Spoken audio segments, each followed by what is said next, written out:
कल अमानतुल्लाह खान के यहाँ ईडी की रेड हुई। ये कोई पहला मौका नहीं है जब प्रधानमंत्री जी ने आम आदमी पार्टी के नेताओं पे रेड कराई है। जब से हमारी सरकार बनी है दिल्ली के अंदर, प्रधानमंत्री मोदी जी की पूरी कोशिश है कि किसी भी तरह से आम आदमी पार्टी को कुचल दिया जाए, ख़त्म कर दिया जाए। जैसे हमारी सरकार बनी 2015 में, 2016 में इन्होंने शुंगलू कमेटी बिठाई। शुंगलू कमेटी ने हमारी दिल्ली सरकार के तब तक जितने काम किए थे 400 फाइल मंगाई, 400 साढ़े 400 फाइलें मंगाई। सारी फाइलें बड़े बड़े अफसरों ने बैठ के जांच करी और एक पैसे का, नए पैसे का भी घोटाला नहीं निकला। उसके बाद मोदी जी ने हमारे एमएलएज के ऊपर झूठे झूठे केस करने चालू कर दिए। हमारे आम आदमी पार्टी के एमएलएज पे अभी तक 170 से ज़्यादा केस कर चुके हैं, 170 से ज़्यादा, और उनमें 140 से ज़्यादा केसेस में जजमेंट आ चुके हैं, जिसमें सारे जजमेंट मोदी जी के खिलाफ हैं। सारे जजमेंट हमारे पक्ष में आए हैं कि झूठा केस किया गया हमारे एमएलए के खिलाफ, झूठी एफआईआर की गई, झूठी गिरफ्तारी की गई, गलत गिरफ्तारी की गई। उसके बाद इन्होंने पिछले 2 साल से हमारे मंत्रियों को और सीनियर नेताओं को अब गिरफ्तार करना चालू किया।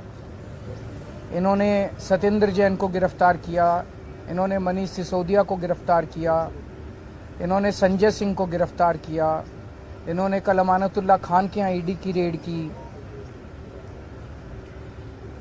मामला चूंकि कोर्ट में है, मैं सब जुडिस है, मैं ज़्यादा नहीं बोलूँगा, लेकिन अगर आपने मनीष सिसोदिया के केस में पिछले हफ्ते सुप्रीम कोर्ट में जो सुनवाई हुई, अगर आपने वो सुनवाई सुनी हो, तो जिस तरह से जज बार बार उनसे एक ही सवाल पूछ रहे थे कि कोई तो सबूत दो, कोई तो सबूत दो, इन लोगों के पास एक भी सबूत नहीं था मनीष सिसोदिया के खिलाफ। तो इसका मतलब सारे के सारे केसेस झूठे किए जा रहे हैं। कल जो अमानतुल्लाह खान के यहाँ रेड हुई, वो भी एक तरह से, जिस तरह से आम आदमी पार्टी को ख़त्म करने के लिए मोदी जी की पूरी मुहिम है, उसी का एक हिस्सा है। आज तक एक नए पैसे का कहीं कोई हेरा फेरी नहीं निकली। मैं नरेंद्र मोदी जी को चैलेंज करता हूँ, आप इतनी इंक्वायरी हमारी, बोले बस घोटाला कर दिया केजरीवाल ने, सड़कों का घोटाला कर दिया, बिजली का घोटाला कर दिया, पानी का घोटाला, इतने घोटाले, इतनी जांच करा ली। एक नए पैसे का मैं चैलेंज करता हूँ, एक नए पैसे का अगर आपको कहीं कुछ मिला हो, अगर मिला हो तो आपको लगता है मेरे को छोड़ देते मोदी जी, कहीं कुछ नहीं मिला उनको।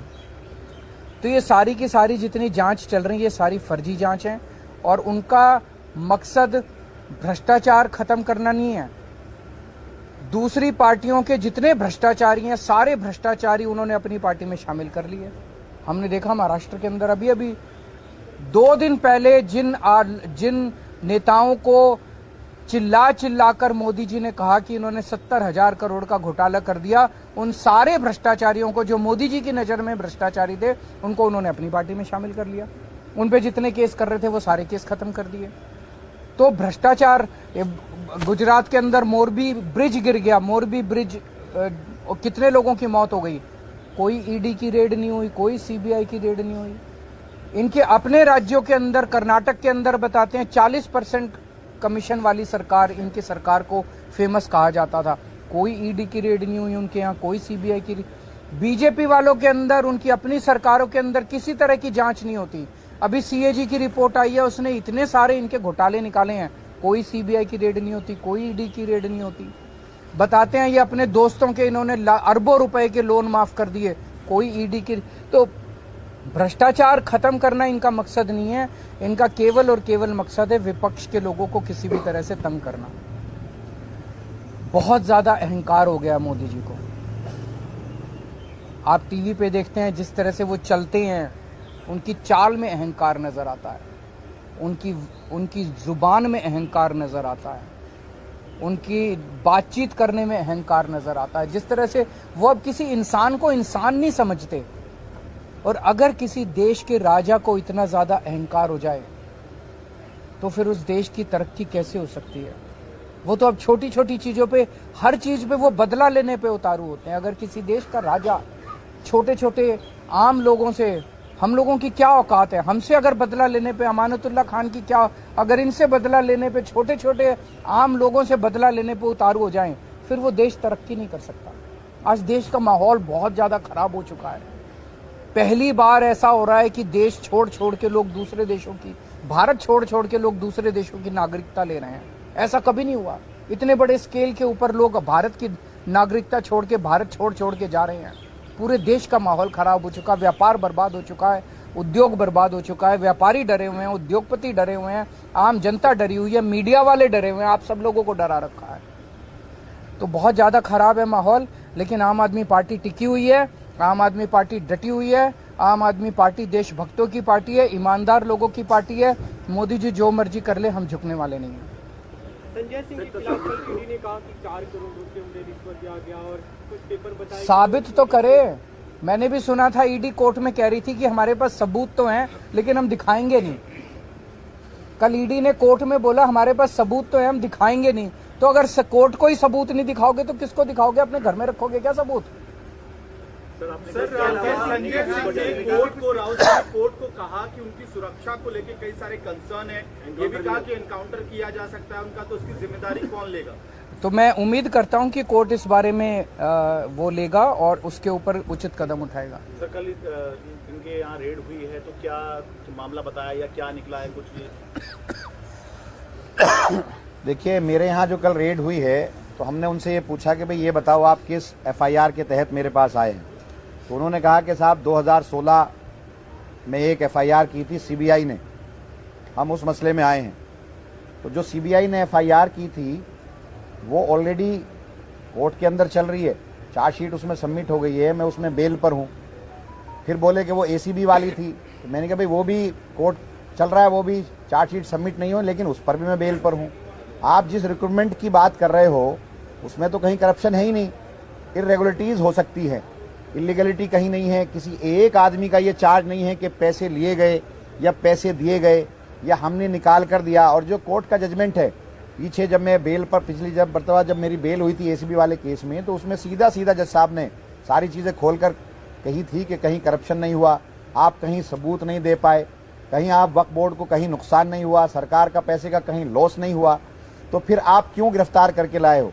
तो इसलिए, और इनके तमाम केसेस, जितने केसेस एफआईआर, जितने केसेस में इन पर मुकदमात थे, वो सारे केसेस खत्म हो गए। तो ऐसा भी कहीं से नहीं लगता कि ये मुस्तकिल कोर्ट के अंदर आते हैं, डेटों पे आते हैं, तो ऐसा भी नहीं लगता कि ये सबूतों के साथ छेड़छाड़ करेंगे। तो मैंने उनसे यही कहा कि भाई जिन मुकदमात में आप आए हो वहाँ तो कहीं पैसे का लेन देन है ही नहीं, पैसे का मसला है नहीं, तो फिर पीएमएलए कैसे बनता है? तो उन्होंने कोई मुझे एफआईआर नहीं दिखाई, सिर्फ ये कहा था कि हम तो सर्च करने आए हैं और 2016 का कोई केस है। तो 2016 का जो केस है वो नागपाल साहब के हैं, जो 17 तारीख को उसमें हियरिंग है, उसमें मैं पहले से जो हूँ बेल पर हूँ और वो चल रहा है। और वहाँ ये खुद नहीं जम पा रहे हैं, कुछ बता नहीं पा रहे हैं, वहाँ कुछ दिखा नहीं पा रहे हैं। तो कल मुझे 12 घंटा मेरे यहाँ रहे, एक तरफ हमको कर दिया, सारे मेरे कपड़े, सारी मेरी अलमारियाँ, मेरी वालदा जो है, मेरी माता बीमार थी, बहुत ज़्यादा बीमार थी, उनको सांस की तकलीफ़ है, तो 3-4 मरतबा नेबुलाइज़र उनको दिया गया, वहीं पर दिया गया। तो सारे लोग परेशान थे, मेरे बच्चे परेशान थे, लेकिन ये नहीं माने। 12 घंटे रहे, एक एक अलमारी, एक एक कपड़ा, सारे बक्से दिखाए। मैंने खुद दिखाया उनको अपना मकान कि आप ये देखो, मैं 100 गज़ के मकान में रहता हूँ। 100 गज़ का मकान है, जिसमें से अंदर का जो एरिया है, कवर्ड एरिया, वो 70-80 गज़ का है। मेरा 4 कमरे हैं, एक कमरे में कुछ लोग बैठ जाते हैं, एक में मेरी मदर रहती हैं, एक में मैं रहता हूं। और मैंने अपने बच्चों का कमरा दिखाया उनको, ईडी वालों को।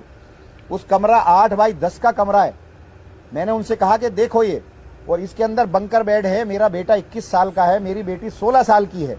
तो आपको कहीं से लगता है कि हम करप्शन करने वाले लोग हैं? आम आदमी पार्टी के लोग काम करना चाहते हैं, आप लोग परेशान कर रहे हैं। तो वो खुद हैरत में थे। मैंने बेड दिखाया, बेड के अंदर कब्जे नहीं थे, बेड चू चू बोलता है। तो मैंने सारा दिखाया कि आपको लगता है कहीं से कि हम बेईमाना करने वाले हैं या हम करोड़ों कमाने वाले हैं? तो वो सारी चीज़ें थी। और वो कहते हैं हम क्या करें साहब, हम तो बस भेजा जाता है तो हम आ जाते हैं। तो इस तरह की बातें हैं।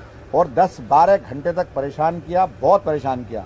खाना तक हमने नहीं खाया 12 घंटे तक, सिर्फ वो मेरी एक एक चीज़ ढूंढते रहे। Thank you.